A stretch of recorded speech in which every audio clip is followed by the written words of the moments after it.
Hi friends, எல்லாருக்கும் வணக்கம். எல்லோரும் எப்படி இருக்கீங்க? நான் உங்கள் பிரபு பேசுகிறேன். இன்றைக்கி நான் ப்ராப்பர்ட்டி எங்கே பார்க்க வந்திருக்கேன்னா, எக்ஸாக்டாக உங்களுக்கு குரோம்பேட் சாலை நன்மங்கலம் லொக்கேஷன் தாங்க பார்க்க வந்திருக்கேன். ஸோ யாரும் Nanmangalam location 200 feet radial road Hastinapuram Chrompet லொக்கேஷனில் பார்க்குறீங்க. நான் சென்டர் ஆஃப் பாயிண்ட் தான் இந்த ஏரியா. ஸோ இந்த ஏரியாவில் உங்களுக்கு ஆக்சஸ் பண்ணுறது எல்லாமே ரொம்ப நியர்பை மெட்ரோஸ்லாம் வந்துருச்சு. வித்தின் ஒரு 10 மினிட்ஸ் கூட ஆகாது நீங்கள் போய் மெட்ரோ ரீச் பண்ணுறதுக்கு. ஸோ மெயின் ரோட்லேருந்து எக்ஸாக்டாக நான் உங்களுக்கு காட்டுறேன் பாருங்கள். ரொம்ப பக்கம் மெயின் ரோட்லேருந்து உங்களுக்கு ஜஸ்ட் ஒரு 100 மீட்டர்ஸ்லேருந்து இந்த அப்பார்ட்மெண்ட்ஸ் வந்து உங்களுக்கு மெயின் ரோட்லேருந்து உங்களுக்கு ஜஸ்ட் ஒரு 100 மீட்டர்ஸ்லேயே உங்களுக்கு வந்துடுது.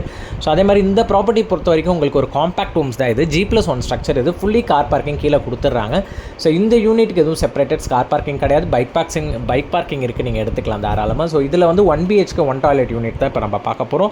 இதோட டோட்டல் ஸ்கொயர் ஃபீட் எடுத்துக்கிட்டிங்கன்னா உங்களுக்கு ஃபுல்லி நான் சொல்கிறேன் ஃபைனலாக. ஸோ இதோட கார் பார்க்கிங்ஸும் பைக் பார்க்கிங் எல்லாம் சூப்பராக இருக்குது. ஸோ இந்த யூனிட்டோட ஸ்கொயர் ஃபீட் எடுத்திங்கன்னா 629 ஸ்கொயர் ஃபீட் வந்து உங்களுக்கு built up area, super built up area. 311 square feet வந்து யூடிஎஸ் ஈஸ்ட் ஃபேஸ்டிங் வீடுங்க. வீடு மார்னிங் டைம்லேயே நல்ல வந்து காத்தோட்டமாகவும் உங்களுக்கு நல்ல ஒரு வென்டிலேஷனும் இருக்குது உங்களுக்கு.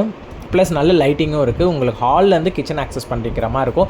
ஸோ இதில் வேணும்னாலும் நீங்கள் செவரு எழுப்பி நீங்கள் கிச்சனை க்ளோஸ்டாகவும் பண்ணிக்கலாம். இல்லை ஸ்க்ரீன் போட்டிங்கனாலும் கிச்சன் நல்லா க்ளோஸ்ட் ஆகிடும். உங்களுக்கு சிங்க் எல்லாம் போட்டு கிச்சன் நல்ல ஒரு ஸ்பேஷியஸாக கொடுத்துருக்காங்க. 629 ஸ்கொயர் ஃபீட்டில் கிச்சன் நல்ல ஒரு ஸ்பேஷியஸாகவே உங்களுக்கு இருக்குது. சொல்ல போனால் ஹாலு ஆக்சஸும் உங்களுக்கு செப்பரேட்டடாக இருக்குது.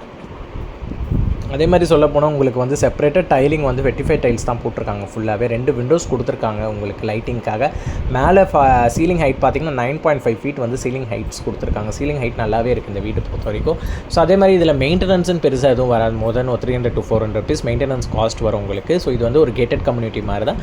ப்ளஸ் G+1 ஸ்ட்ரக்சர் தான் இது. ஸோ உங்களுக்கு ஒரு செப்பரேட்டட் பெட்ரூம் கொடுத்துருக்காங்க, மாஸ்டர் பெட்ரூம். ஸோ எங்கேயும் ஒரு விண்டோஸ் கொடுத்து உங்களுக்கு அட்டாச் ரெஸ்ட் ரூமோட கொடுத்துருக்காங்க. அட்டாச் ரெஸ்ட் ரூமும் வந்து நீட் அண்ட் க்ளீனாக வந்து ரீசேல் வீடாக இருந்தாலுமே அவங்க பக்காவாக க்ளீன் பண்ணி ரெடி பண்ணி தான் விற்கிறாங்க. ஸோ ஃபுல்லி வால் டைலிங் கபோர்டு எல்லாமே வந்து நீட் அண்ட் க்ளீனாக இருக்குது வாஷ் பேஷனோட. ஸோ இது ஃபுல்லாக அவங்க ரெடி பண்ணி விற்கிறதுனால வீடை நீட்டாக அகைன் பெயிண்ட் அடித்து தான் உங்களுக்கு வந்து ஹேண்டிங் ஓவர் பண்ணுறாங்க. நீட் க்ளீன் பண்ணி தான். ஸோ ஃபுல்லி வார்ட்ரோப்க்கான ஸ்பேஸ் இருக்குது, மேலே லாஃப்ட்டுக்கான ஆக்சஸும் இருக்குது. ஸோ என்னை பொறுத்த வரைக்கும் இந்த வீடு வாங்கி நீங்கள் ரீசேல் பண்ணிங்கனாலும் சரி, இன்வெஸ்ட்மெண்ட் பிளான் பண்ணுறீங்கனாலும் சரி, இல்லை நீங்கள் வரதா இருந்தாலும் சரி, ஒரு ரெண்டல் வீட்டில் ஒரு 20,000 15,000 ரெண்ட் கொடுத்துட்டு இருக்கீங்கன்னா இந்த சைடில் கண்டிப்பாக இஎம்ஐ ஒரு 20,000 தான் வரும். ஸோ இதோட பட்ஜெட் அவங்க கேட்குற கோட்டட் ப்ரைஸ் பார்த்தீங்கன்னா 35 lakhs கேட்குறாங்க. நெகோஷியபிள் ப்ரைஸிங் தான் சொல்லியிருக்காங்க. அதே மாதிரி இந்த ஏஜ் ஆஃப் பில்டிங் பார்த்தீங்கன்னா மோர் தென் வந்து ஒரு 5 years ஆகுது உங்களுக்கு ஏஜ் ஆஃப் பில்டிங். ஸோ உங்களுக்கு செப்பரேட்டடாக உங்களுக்கு இந்த ஸ்பேஸும் கொடுத்துருக்காங்க. பூஜா ரூம் ஸ்பேஸ் இல்லைன்னா அது கூட நான் கூட யூஸ் பண்ணிக்கலாம். யாருக்கா இன்ட்ரெஸ்ட்னா கால் பண்ணுங்கள். தேங்க்யூ.